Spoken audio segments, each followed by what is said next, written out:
Hello, and a big warm welcome to the Guardian Doula's Diary podcast. My name is Angela Deuce, or Angie. I'm your host and the founder of Guardian Doula.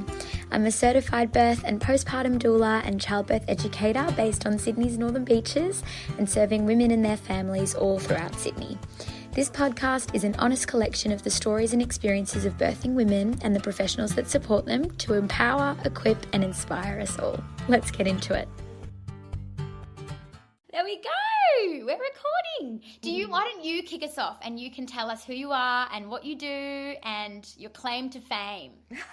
Claim to fame. Okay, well, I'm Dr Melanie Jackson. I always am very hesitant to put the doctor in the front because I just doesn't feel like part of my identity, but I have to own it. So I'm not a doctor by medical training. I've got a PhD, and my first training was as a midwife. And that's my current work, is I work as a clinical and research midwife, and I also apply that knowledge to my work on the Great Birth Rebellion podcast. So I'm doctor because I have a PhD, and the PhD is about birth outside the system, where I looked at the choices that women made when they weren't in line with sort of mainstream medical models. And so I finished that in 2014. What else do I do?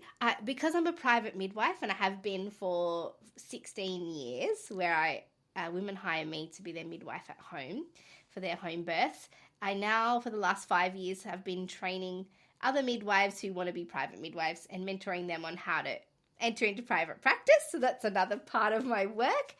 And this year, it's 2024, I ran the first ever Convergence of Rebellious Midwives conference, which went amazing. And so that inspired me to keep going with that. So we're doing another one next year and hopefully every year after that.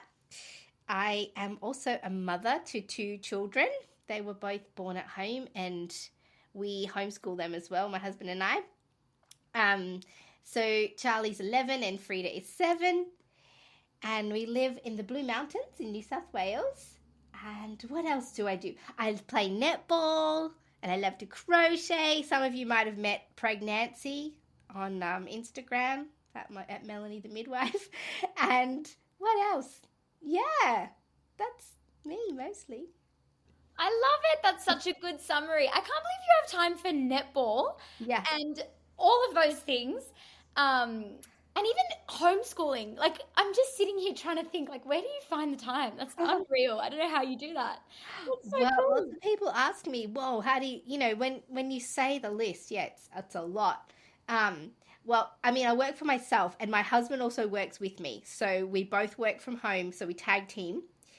And also, I'm running a business. So there's other people in the background doing a lot of admin stuff, and you would have met my beautiful assistant, Jules, even as we organize this.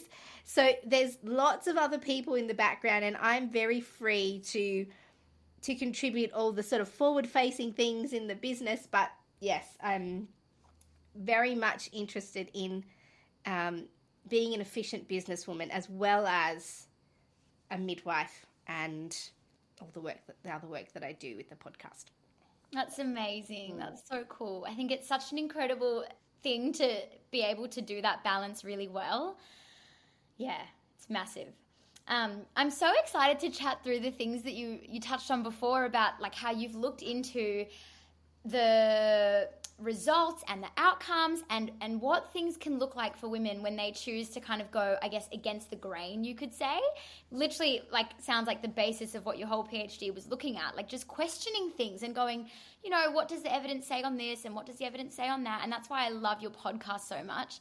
And I always recommend it to my clients. So this is very exciting, actually, that you're coming on my podcast, because I feel like everyone listening to it who I have been their doula, they'll be like, oh my gosh, this is the lady who Ange just went on and on about. And I was like, you need to know about group B strep, you need to know about the gestational diabetes, you need to whatever, all the things. Yeah. So I think, it'll be really, really cool to chat through some of the things that there are myths around when it comes to birth. There are so many. When we were emailing back and forth, I actually sat there and I was like, oh my gosh, it's going to be really hard to just pick a few to focus on, because there are so many. But should we just dive straight into the myth busting? Did you want to go over anything else or mention anything else, or? No, let's do some myth busting. That's my favorite. And and I call it truth telling. People are like, what do you do on the podcast? I'm like, you know what? I try and tell the truth as much as possible. So, there are myths, but let's today focus on what's the truth. I love that. Yeah. That's cool. Awesome. All right. Well, why don't we start with home birth? I feel like this is a massive one. Do you want to just tell us all about home birth? Is it dangerous? Is it only for hippies? No, it's not only for hippies. I can attest that there's a full scope of people who choose home birth. And actually, when you look at the demographic of women who choose home birth, they are usually more highly educated than the rest of the population, sort of on a statistical level. If you have a look at how many of them have, university degrees and higher incomes, that's the demographic of women who usually choose home birth. There's obviously a full spectrum, but if you look overall, that's the group of women. So, home birth. I'm a private home birth midwife, so obviously I'm in this line of work because I do believe it's a genuine and reasonable option for women who are making decisions about where to have their baby. And now we're in Australia, and unfortunately here, the idea of home birth is not really ingrained in our maternity care system. So there's under 1% of women here in Australia will give birth at home. So it's not a very widespread choice, but there's lots of barriers to accessing it. And one of the big ones is the social messaging around childbirth and what we've been led to believe as women, what we've been told about birth and how dangerous or safe it is.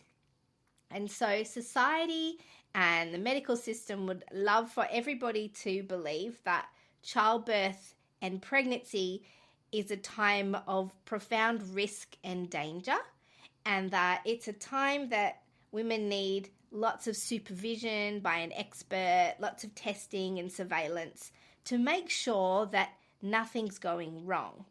And so society generally looks at pregnancy that way and is very cautious around pregnant women because we think that they're existing in as a ticking time bomb and just waiting and watching for something to go wrong.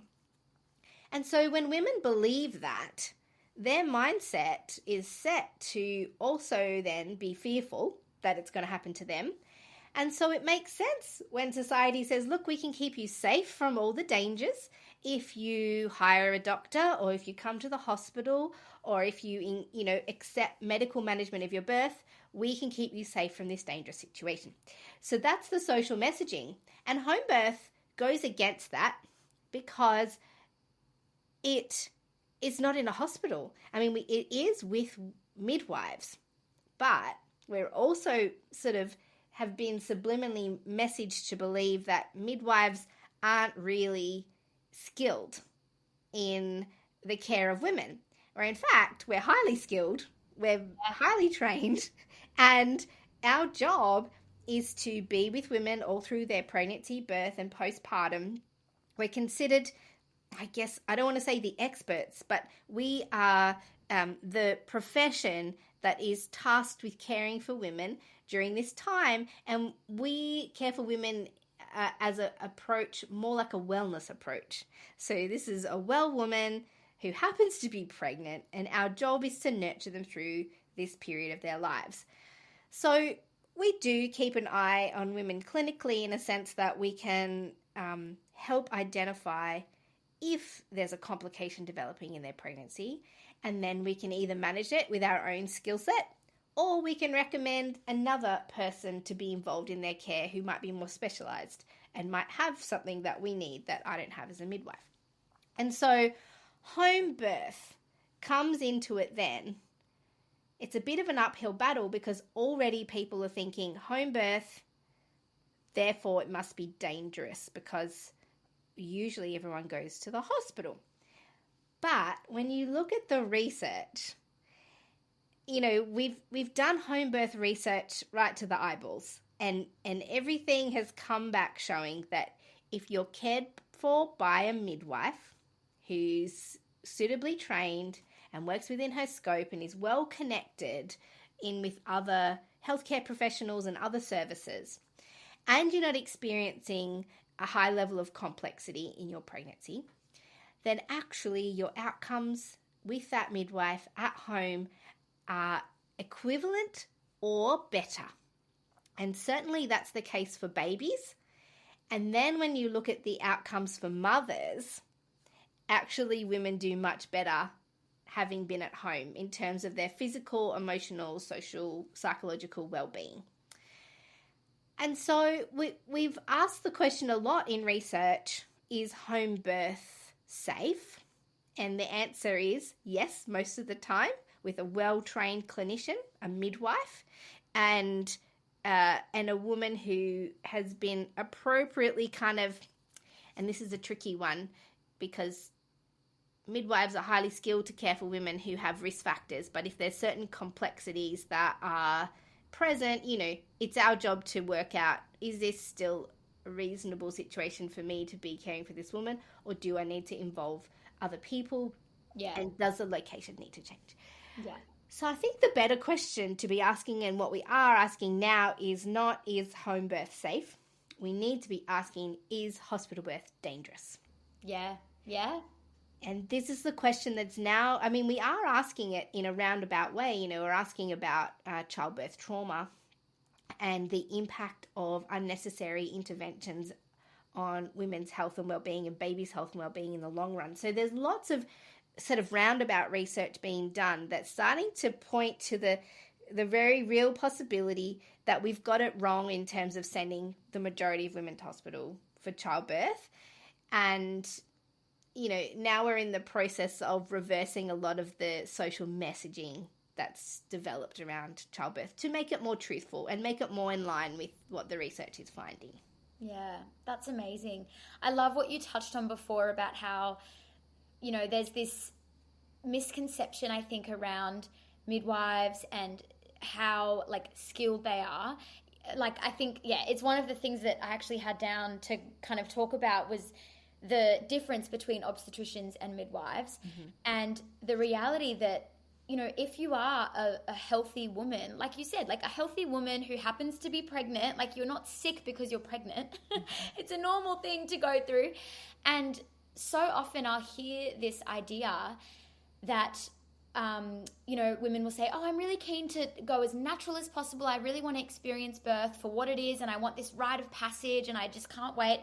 And so I'm keen to go natural, and have no interventions or as little as possible. But I'm gonna be looked after by an obstetrician because they are just, they're the experts. They're better trained. They're more qualified. And I just think it's such an unfortunate misconception, I guess, because midwives are the experts in normal birth. That's just, obstetricians are surgeons essentially, and they are trained, their skill set is different. And I love what you were saying about how there is a place for both. We can't just sit here and say absolutely every woman needs a midwife, no one needs an obstetrician, the profession is pointless. Of course not. But I think there's certainly a disproportionate amount of women out there in the community who are being seen by obstetricians, especially if, if you don't really mind about interventions and you don't really care, then great. I suppose that's a different conversation. But when it comes to women who really feel very strongly that they want this natural birth and that they really want it to be treated as this sacred, normal experience, I always am so confused. And you're right, there's so much conditioning that goes on, and since you're this big, you're a tiny little girl, this fear is put into you around birth and how dangerous it is, and we have this Hollywood perception of birth and blah blah blah. It's a whole thing. But I love what you were saying about, midwives are experts. If I, having seen what I've seen over the years as a doula and having had my own 4 babies, this is such a random example, it just popped into my mind. If I was giving birth and my baby, let's say, was breech, I would really hope that I had a private midwife and that I was in her care as opposed to an obstetrician. And I'm not taking a dig at obstetricians at all, but like, I've just seen what I've seen, and I can say, and the research shows, like, if you were in an obstetrician led kind of care model and your baby's breech, you're very likely to end up having a cesarean. Whereas, like, if you were being looked after by a private midwife and you were having a home birth or whatever, like, midwives are so skilled. Like, you can manage those things very safely a lot of the time. Yeah, and you touch on, the idea behind getting the type of birth that you want is about choosing the location and the care provider that matches your needs. Yeah. So, midwives are trained to care for well women, but also there's a lot of research around the impact and benefit of basically every woman, regardless of risk factor and regardless of complexity, having a midwife. And some people also need a doctor. Yeah. And so, the very most standard basic care that women should have access to is their own midwife. And then adding the other people that are needed to suit her particular needs. Is she diabetic? Okay, she might need an endocrinologist involved. Yeah. Has she got a complex, other needs? She might need a hematologist or an immunologist or whoever it is we need to add. And an obstetrician is a specialty like that to help deal with pathology. Yeah. So they are doctors. They're trained with a medical mindset. And so they're always going to approach birth with a medical mindset. But pregnancy and birth aren't a medical event unless there's something going wrong. And that doesn't happen as often as we think. Yeah.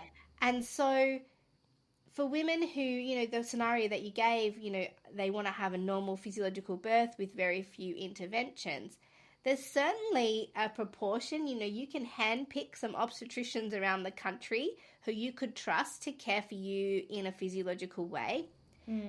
But that is counterintuitive to their training. They've done their own work to actually equip themselves to care for women in a way that honors their physiology instead of viewing every scenario as a medical event. Yeah. So they're more rare. So yes, I think some women, if you hand selected the right obstetrician who suits your philosophy and your needs, then totally fine. But it's for the women who aren't aware that they've made that decision and they just choose any obstetrician hoping that their requests will be honoured, because we know the research shows that in private hospitals with private obstetricians, that's the most likely chance you're going to be exposed to interventions. Yeah. Obviously, choosing a lower medically inclined care option like midwives or home birth and birth centres, there you're less likely to get intervention, and that's not led by the needs of the women. That's kind of clinician-led interventions.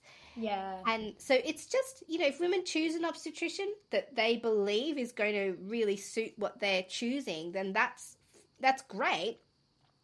I think more of the issue is that women don't realize there's a difference and that they're inadvertently putting themselves on a path that doesn't match where they want to go. Yeah, that's such a good point. It's so true. And what you were saying as well about, making sure that should you decide that you want to be seen by an obstetrician, or as you said, kind of have that involvement alongside midwifery-led care, it's so important to be having those conversations around what their philosophy is on birth and what is your approach. Like, if XYZ happened, what would your response be and how do you go about these things? And I think something that I notice that women do really, really well when it comes to choosing a doula is that they'll talk to a few, which I think is so crucial. Like, you really need to talk to a few. You need to know that this person that you are inviting into this experience and into this moment is someone who is the best possible person for you and who lines up really well with what you want and even just your personalities. Like, it's a really vulnerable experience that a woman goes through, so it's huge. And I think women are so good at being very intentional about which doula they pick, which is fantastic. But I do wish that they were also really intentional about the other pieces of the puzzle too, because it's all so important, Yeah. And the other challenge with that is that women will always have a choice over which doula they hire. The issue is a lot of women don't have a choice over who's going to care for them in birth, which is insane. but we're currently in a medical model that doesn't value continuity of care. And so most women will either only have access to or can only afford a publicly funded model, which basically means you'll see a different midwife every appointment, a different person will be at your birth, and your postnatal care will be in a completely different scenario again. So there's only about 30% of women who have access to or can afford to select their care provider. Like, even, you know, there's this amazing variety and options available for women who are choosing doulas, and they're committed to putting money into that, which is excellent. And then the challenge is if you want continuity of care, you either have to be a low risk woman near a hospital that has a midwifery group practice model. Yeah. Because often those group practices won't accept women with any risk factors. Or a home birth, publicly funded home birth model. Or you have to have the money to afford to pay for a private midwife to have a home birth, and then, or enough to have private insurance to hire a private obstetrician. So if you want continuity, there's all these real challenges to accessing that. And usually the women who need continuity of care with a midwife or an obstetrician the most are the least resourced. They don't have the money, or they don't live in the location where those services are offered. Yeah. So it's a real challenge. It's hard for women to interview people who they want to care for them because there's simply not even that option. Yeah. And even, like, you touched on the MGP being one of the only ways that you kind of can access a consistent midwife throughout your pregnancy and have that continuity of care. Mm-hmm. But the amount of times that women will get into, let's say they do get into the MGP program and they're so excited, but then, like, that midwife may not be on call the day that you go into labor. Yeah. And so it's almost like a false sense of security, which is really unfortunate to say, but the amount of times that this has happened, like just with my own clients, so I know it's, you know, I actually don't have the stats on this. I couldn't quote a study that tells you the exact percentage, but just in my own kind of anecdotal experience with clients, it's quite common, like, that you'll go into labor, you know, one of the days that your MGP midwife isn't on call, and then it's like, well, there goes your continuity of care. And exactly what you were saying, the women who are getting continuity under the current sort of way that the system works are the low-risk women, and that's great that low-risk women have more access. I mean, we definitely need more, but it's great that they have access to that. But you're so right, it's the women who need it the most. Like, if you have a relatively complex pregnancy, surely you need more continuity, because you're going to be really stressed. Like, there's so much value, and the research shows, like, building trust with your care providers and with your team is so huge. Yeah. And if you are high risk, like, that is just all the more crucial, isn't it? Well, it just means that less is missed. And so even if other people are involved in your care, the midwife is kind of making sure nothing's been missed for that woman, that she's getting the care that she needs, that there's no gaps. You know, she's getting all the education that she needs to make her own decisions. And yeah, I just think, you know, if we could give, you know, the dream model is to give every woman the midwife of their choice, and then adding all the other elements and care providers as needed.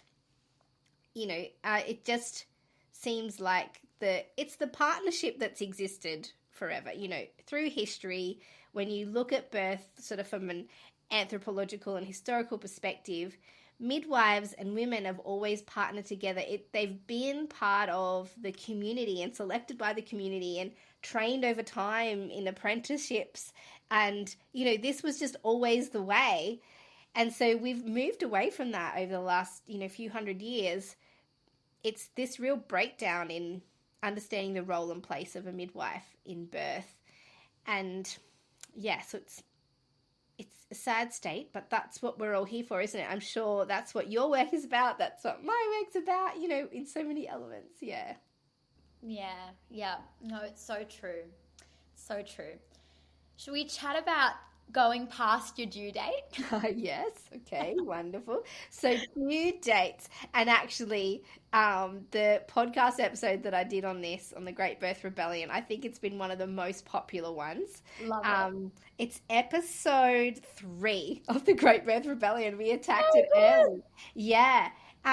So due date. So women are given a due date for when their baby is due, but it's an estimated due date. It's not accurate, but it proposes to put a pin in week 40 of your pregnancy. So, okay, you're 40 weeks pregnant, that's your due date. I'm doing that in inverted commas.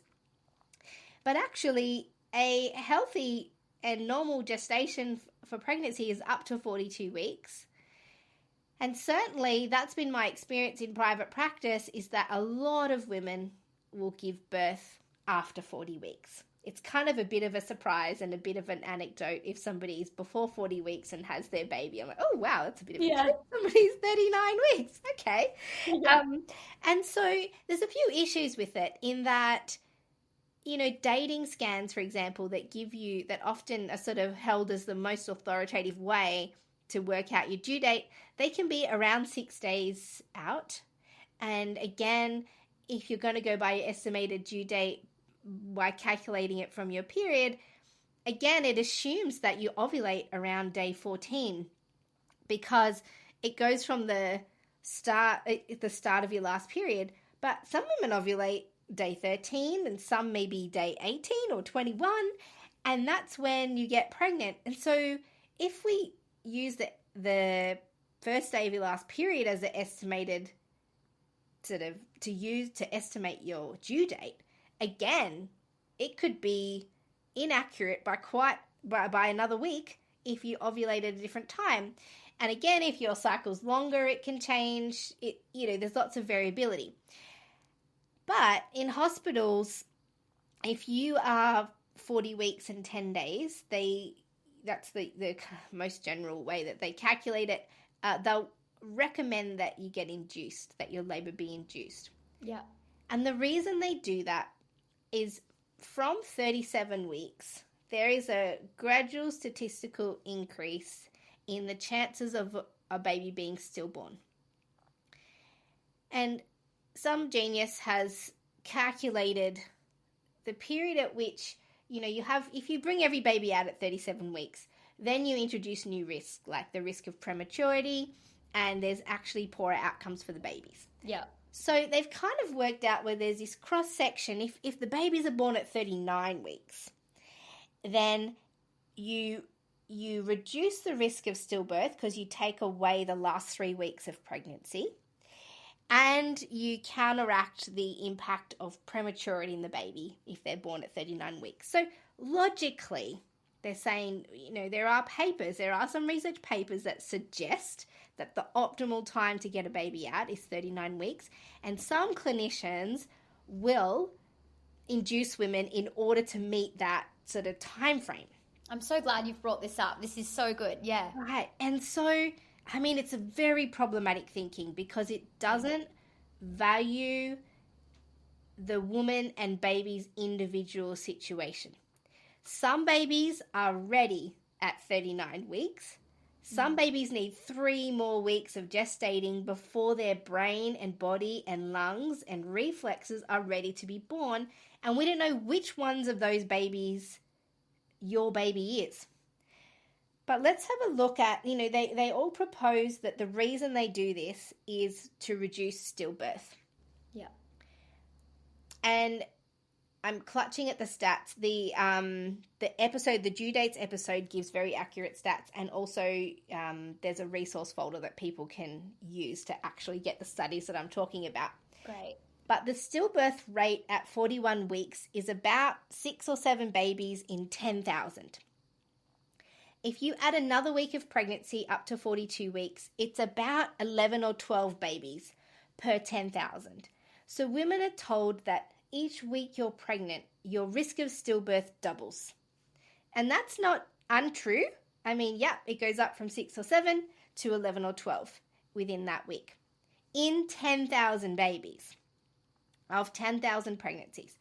So really, instead of saying to women, you've got a 50% increase in the chance of stillbirth, which is terrifying to hear as a pregnant woman, and you think, well, I am 41 weeks, so, I would very much like to reduce the risk of a baby being stillborn.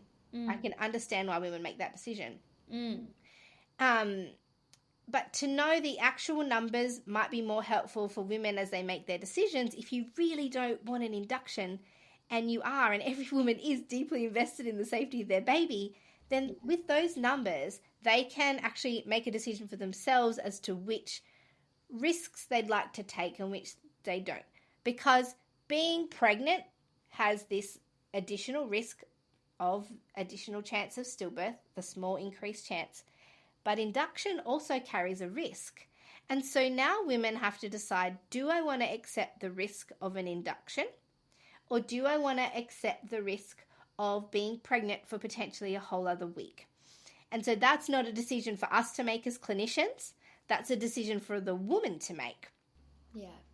And then there's research that shows actually if you adequately supervise and nurture a woman to 42 weeks and beyond, there are things that we can do to identify which babies are at risk of stillbirth and which ones aren't. And the challenge is that clinicians aren't familiar with how to care for women who are postdates, who are beyond 42 weeks, except to say that they're frightened and to keep recommending induction. Whereas if we do things like monitor placental function and the amniotic fluid volume, and we're being really careful about monitoring for the movements of the baby, and the woman's feeling well and she's checked in intuitively, then there's a lot that we can still do to supervise and monitor these pregnancies that go over 42 weeks, because we are in an unusual situation. Then potentially we can help reduce those stats with continuity of care, with midwifery care, with adequate supervision, when you're tapped into services that you might need, but also realizing that your dates might not have even been correctly kind of pinned anyway. So when you're 42 weeks, you could be 41 weeks quite reasonably, even if you've got due dates and ultrasounds. So it's a really shady kind of area. And I don't think that inducing every woman at 40 weeks and 10 days is an appropriate response, because we just are still yet to be able to even predict which babies are in danger of being stillborn.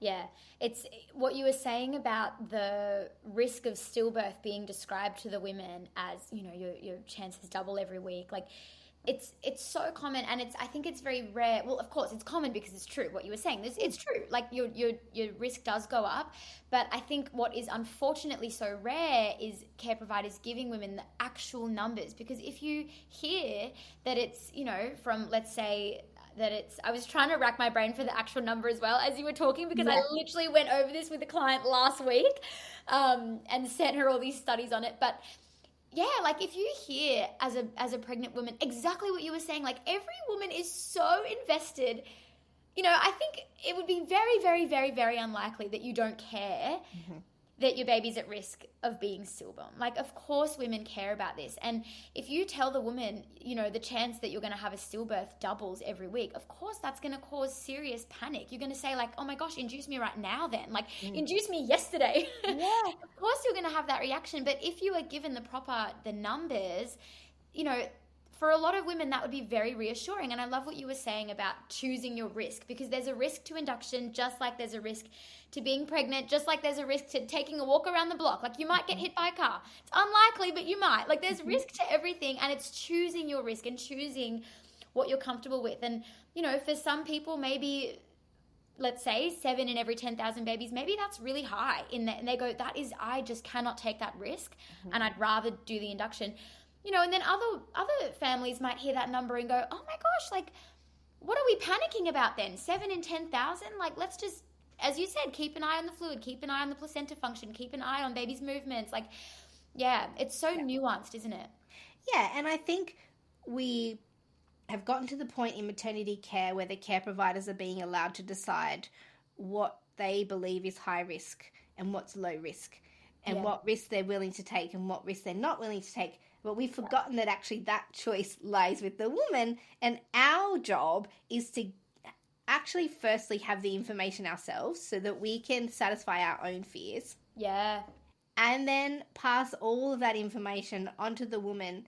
But what happens is care providers will often select the pieces of information that they want to give the woman that will direct the woman into making the decision that her care provider wants her to make. Yes. And really what we should be doing is giving women all the information, regardless of what we think she should do, and so that she can make her own decision. And then it's the woman's role to make the decision and then take responsibility for that decision. So if I make a decision for the woman, then I think the outcome and the responsibility of the outcome lays on the clinician. And this is where I think we get into these real legal kind of battles of, it's not so much here in Australia, I don't think, but definitely in the US there's a big blame culture. Yeah. But if you're making a decision for a woman saying, we think it's better for you to have an induction, and then something goes wrong with that induction and the woman's only decided that because she's been kind of groomed to make that decision by her care provider, then is she responsible? Should she bear that consequence on her own, or is somebody else responsible for whatever outcome happens? Especially because the research is not very conclusive about the benefits of induction over waiting. So it's a really complex issue, but I think as clinicians, we should let go of the decision making and just see our role as information givers. And definitely, sometimes I will give women a recommendation, based on our experience, but she needs to know that you're only recommending it because it's based on your experience. And maybe I could even be even more vulnerable and say to a woman, I'm really frightened of this scenario because I've had this experience in the past. And so I'm going to bring my colleague into this scenario who's more experienced and less frightened. For example, and that's, us being vulnerable and honest with our humanness and our fears, but then recognizing that we shouldn't be letting that impact on the recommendations that we make for the women, because then we're just letting our own fears govern the type of care that we give, and that's not evidence-based or appropriate. So, it's very convoluted. So huge. That's amazing. I think that's so, if we could, just imagine a world where that is normal, acknowledging, okay, I think I'm feeling really scared here. I've had whatever experience that is likely a very, very valid experience. I can only imagine if you're a care provider and you have experienced a really adverse outcome because of whatever, inducing or not inducing or whatever it might be, it would be seriously scary sitting in that same position again and feeling like, oh my goodness, history is repeating itself in front of me and I just am so terrified that what has happened before might happen again. I can totally empathize. That would be horrendous. And imagine how beautiful the world would be if in those moments we were vulnerable and honest with ourselves and even secure enough in ourselves to go, hang on, I'm going to rely on some other, a colleague or whatever it might be. Yeah. Like you described, I think, gosh, imagine how incredible the whole world would be and imagine how amazing the system would be if it worked like that, just to dream for a second.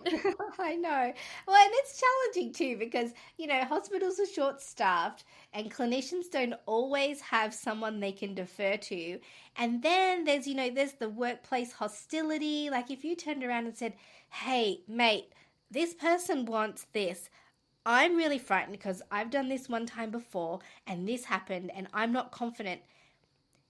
And, that might be looked down upon in the system, if people are busy or if someone's not there, or they'd be like, well, just tell her to have a cesarean or something. Really, this is a real challenge. It's not I'm not pinning this on individual practitioners, because just like women become the victims of sort of a poorly set up and poorly resourced system, so too are the clinicians. So there's a lot of complexity and, women are sometimes put in situations where they have to make decisions because of the pitfalls of the system. Yeah. And they're not less legitimate decisions. I've had obstetricians walk into my client's room, if they're having a complexity and saying, like basically all the experienced staff are leaving at 5. So we need you to make a decision. Otherwise, you are going to be left in the care of the less skilled night shift. And, that's a reasonable thing for a woman who's having quite a large level of complexity to be thinking, do I want to just submit to this now, knowing that there's more experienced care, or am I willing to wait till tomorrow and hope that it'll all be fine? Or, it's a real challenge. It's not just, making decisions is not just about what do you need as a woman, but it's like, what resources and clinicians do you have access to? Yeah. Yeah. Yeah. Yeah. It's so true. It's so true. And like midwives and obstetricians, everyone, all of these care providers who are working in the hospital system, as you said, that is so understaffed and so underfunded and so under everything, like they have a really, really hard job. Like it's really hard, even if you have the purest of intentions and you are so wildly passionate about giving women the best possible experience and giving them the best care.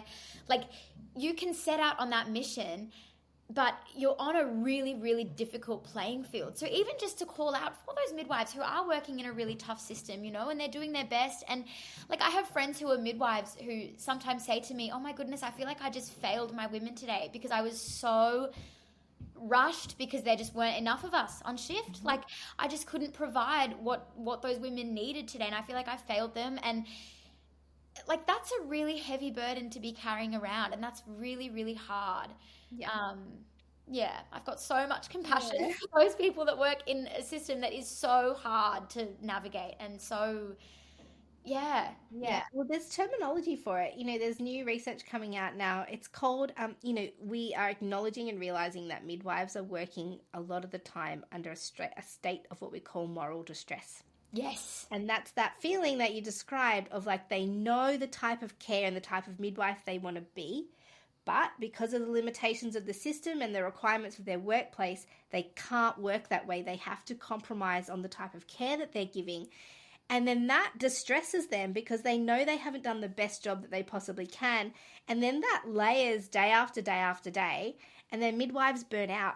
And so there's this desire to have an allegiance with the woman, but then we're pulled towards our requirements as employees, knowing that we can't give the women like what they need. We can do our very, very best, but at the end of the day, we still feel like we haven't done a good enough job. And then that gets layered. If there's been a poor outcome for a woman and she's upset, you think, oh my gosh, she's absolutely, she should be upset. And then we bear, that responsibility, knowing maybe if things were different, I could have done something different. But then, it's so hard. And so, I give midwives and maternity care workers just so much compassion, knowing that just like women are trying to navigate a way to get the best birth they possibly can, care providers are trying to navigate a way to give the best possible care they can under these impossible circumstances. And so, if we just realize that we're all fighting against the social pull away from giving women what they fundamentally need in labor and birth, then we can just kind of have a bit more compassion for each other. I love that. It's so true. It's so true. And I love I love when I, am at a birth and it's a team effort and there is that real sense of like, we are in this together. We're all working together because we want this woman to have the best possible experience. And, we just want to see her and her baby thrive. There's something so special about that. Like it actually just gives me goosebumps, even just thinking about it. There's nothing like it when, everyone's on the same team and you're just doing your best and you are like, it's incredible. It's amazing. But definitely just such a tough climate for healthcare providers to be navigating and lots of compassion. Should we get back to our truth speaking and chat about, do you want to go over the idea that if your baby's big, you have to be induced before they get even bigger, and even to chat around like growth scans and how, we're aware that they are notoriously inaccurate sometimes. Yeah, I guess that's the place to start, isn't it? So if someone said, we want to induce you because your baby's big, they can't know your baby's big. They can have done everything they possibly can to try and work out if your baby's big. Yeah. But there's no way to accurately tell if your baby is actually big or too big to be born, because that's the bigger issue. I don't think that big babies are an issue. Yeah. But is the baby too big to be born? And we start to see issues with babies being too big to be born in times, for example, of uncontrolled gestational diabetes, where the babies do get bigger than they should for the woman's body. Whereas some women are so capable of having these huge babies and they'll fit through their pelvis and they don't get stuck and there's no issue. And these are perfectly well healthy women who just happen to make bigger babies. And so, the challenge firstly is we can't as clinicians really accurately diagnose whose baby is very big and whose is a normal size, and if that baby's going to come out or not. And so, growth scans can be wrong not wrong. They're still considered accurate if they can estimate the weight of your baby 10% above or below its actual weight. Which is crazy, isn't it? Because that's not super accurate. Like if the scan says baby's 4 kilos, 10%. Yeah, that's massive. It could be 3.6 kilos or it could be 4.4 kilos. And and so, but that's 70% of the time they can predict with that level of accuracy. So the other 30% of the time they're more wrong than 10%. Right. Is it 15%? It depends on the facility. So they usually tell you on the scan, they'll say this is the estimated weight of the baby on the report, and then in brackets they'll have plus or minus a certain percentage. So, there's some more specialist units that will give more accurate, higher quality ultrasounds. And then there are some kind of, they're not all ultrasound places and all sonographers are the same. Yeah. There's definitely a sliding scale of skill, and certainly ultrasound is something that relies heavily on user skill and user error. And so, there are some places, certainly if you're concerned about a larger baby, as a clinician, I personally would choose one sonographer over another, knowing their skill level and sort of the quality of their service over some others. Yeah. So not all ultrasounds are created equal, but we really cannot tell you how big your baby is. I've had scenarios where, as midwives, we measure what we call the fundal height, so the measurement from the woman's pubic bone to the top of her uterus.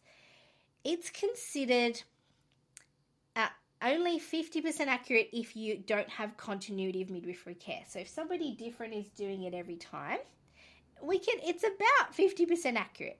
If you have your own midwife and it's the same person doing those measurements every time, then the accuracy increases up more towards 80%. Yeah.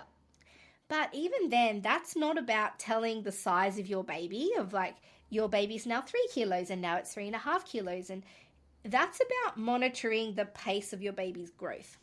And so if I've been measuring one of my clients' bellies from 28 weeks, and every time I measure her, the increments of growth are pretty consistent week to week.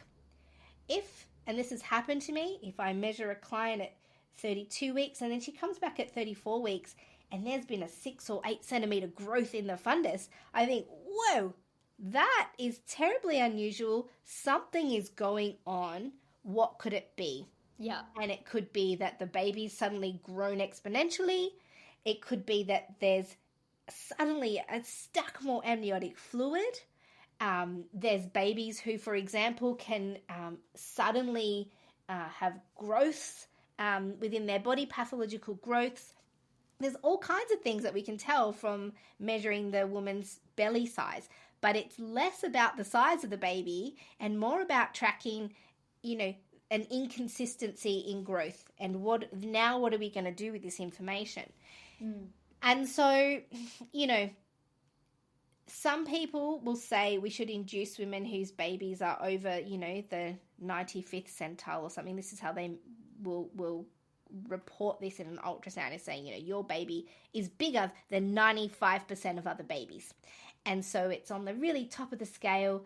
And we're concerned that if your baby gets any bigger, that there could be a complication at your birth. And the most likely complication that they're worried about is things like shoulder dystocia. Yeah.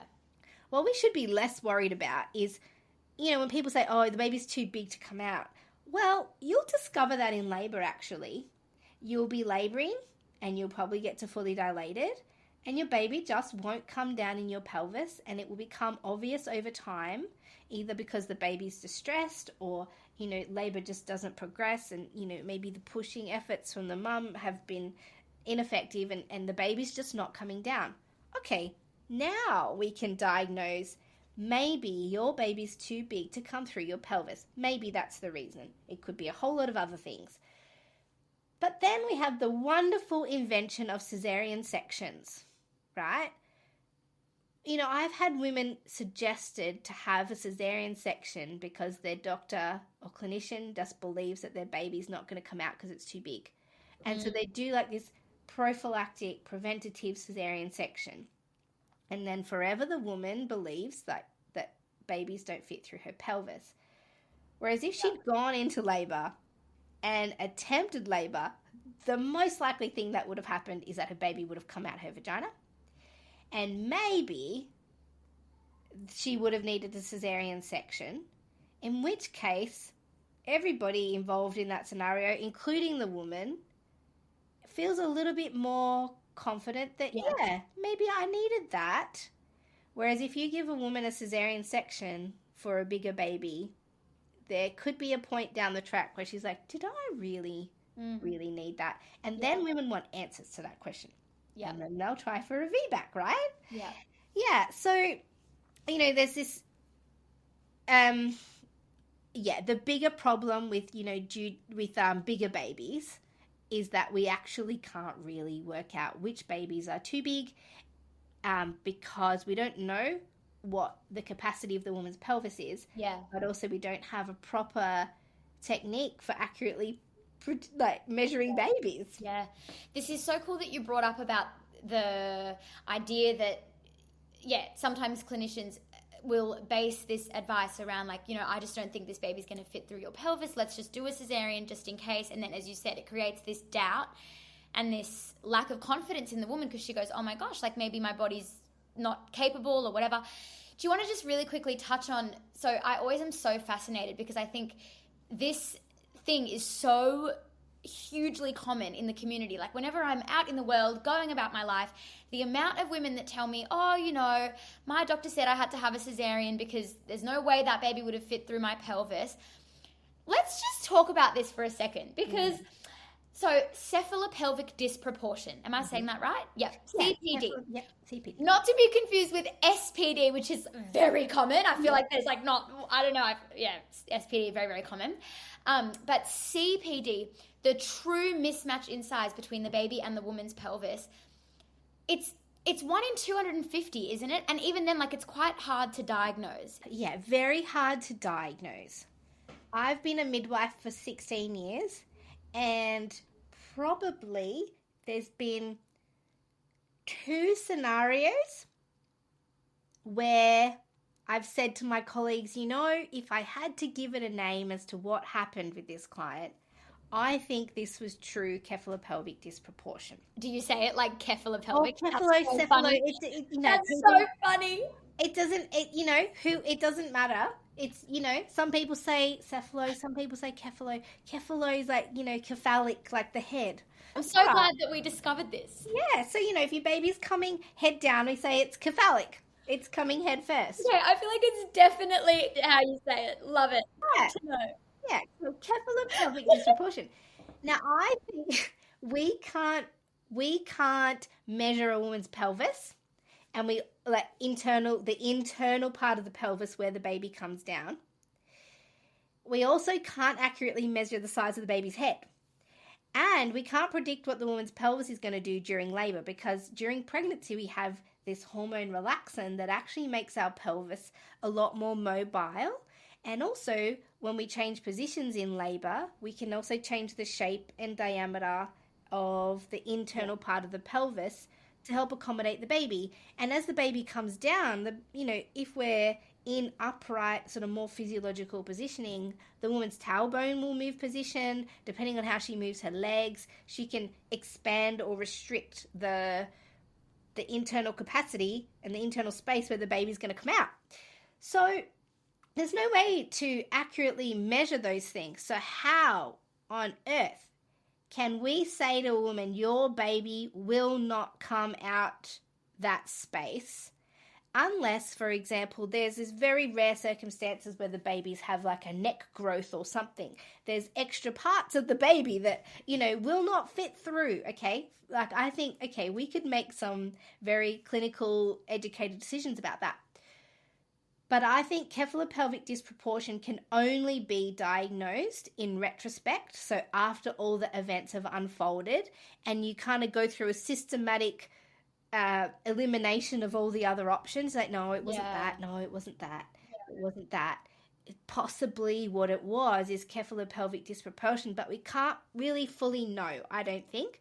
There are some symptoms that you can put together that might say, I don't think that baby fit through. But even then, I don't know that that's helpful information to a woman. Because even if a woman has had the situation of cephalopelvic disproportion, I personally would tell her in her next pregnancy, there's no harm in trying again.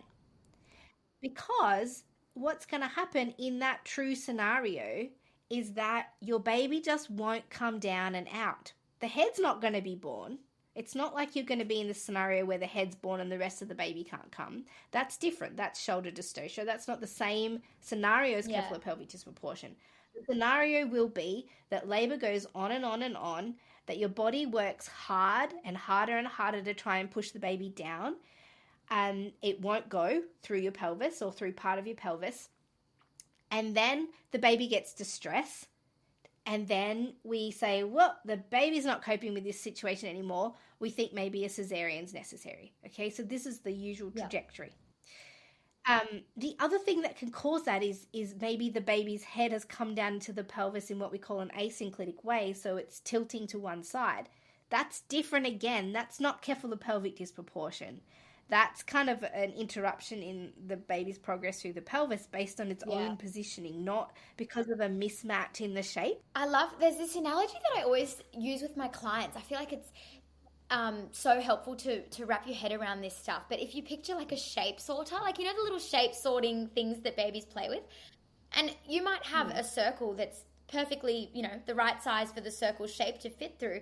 But if you've tilted that circle shape, the circle shape being the baby, if you tilt it a little bit funny, it's going to feel like there's a mismatch, So it's, so good to call out what you were saying about that kind of asynclitic presentation. Like, of course, that's going to then create a challenge.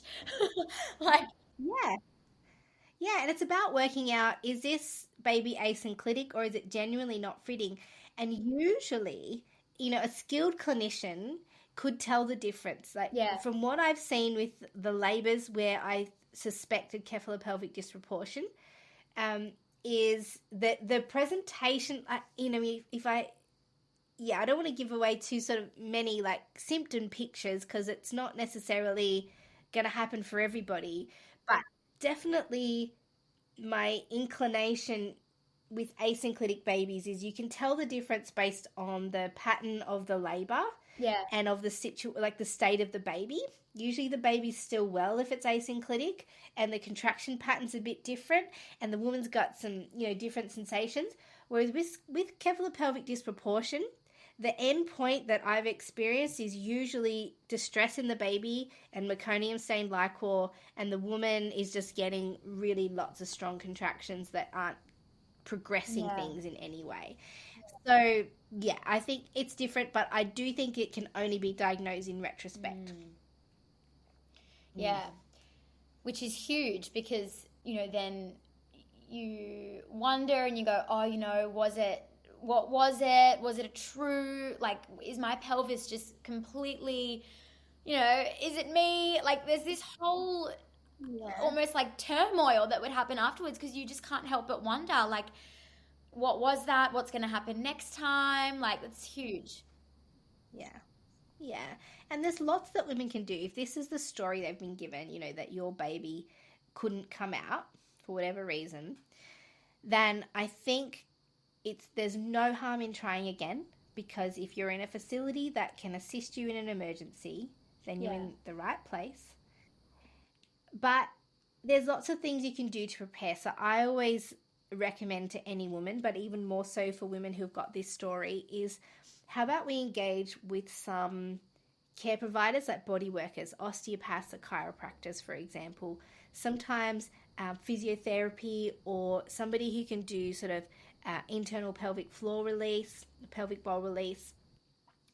There's so many muscles and bones and ligaments and fascia that are involved in shaping the area where your baby's going to come down, that if in your mind you can tick off, like, I've ticked off everything that's within my own control. Yeah. My pelvis is aligned, I'm muscularly balanced, my pelvic floor is holding not any tension. All these little things that we can do, staying active in labor, making sure there's enough movement in your pelvis where your baby could navigate that. If it's been that you've had diabetes last time, working really hard to keep your blood sugars controlled so that the size of your baby mimics what it would normally be. Then women can mentally say, I've done all I can to control this scenario. And it's not necessarily that it's the woman's fault, but there's elements that are within our control. And so now anything that happens is out of my control. And women start to feel kind of better with whatever plays out the next time. Maybe all of that work did the trick to solving whatever happened last time. But if it doesn't, they can say, they can start to just resolve things in their own mind as well. But I did everything. So this was always how it was going to end up. So, but again, this is where the value in continuity of care is, where women and midwives can work together to sort of navigate and come to terms with these certain situations. This is such a good little note to finish off on, because I think it's so important that we challenge the idea that is so prevalent out there around how birth is this, like, completely out of our control thing. But, you can control what your model of care is. You can control where you give birth. You can control how you eat, whether you hire a doula, whether you do really good, education around birth, and you really understand your options. You can control, like, there's so much that you can control. And exactly what you were saying, if you do all the things to give yourself the best possible shot at the birth that you do hope to have, and it doesn't go that way, then, at least if you do find yourself in that scenario, at least you are so well supported. You've put all the things in place. And exactly what you were saying, Mel, like, you know that it's almost like it wasn't going to be different. Like, you're not going to always be wondering, what if I had done this or what if I had done that? Like, I think it takes the pressure off a little bit, because you go, do you know what? Like, that's just how it happened. I did everything that was in my power. And then it's so much easier to make peace with whatever that ends up as. Yes, and you make a point of, how women feel about their birth at the end of the day. It's not usually about the events that unfolded. Yeah. For some, it is. But usually the thing that makes a difference is, did they feel like they had choices? Were they given respect and autonomy in their care? And then did they feel like they did everything they could? Did they leave no stone unturned? And I think back to a client of mine who'd had a very traumatic previous cesarean section, and she came to me planning a VBAC at home. And she went to 42 weeks, and she laboured for sort of 6 or 7 days, and things were really, really going on. It was a lot of early labour, but she was incredibly exhausted.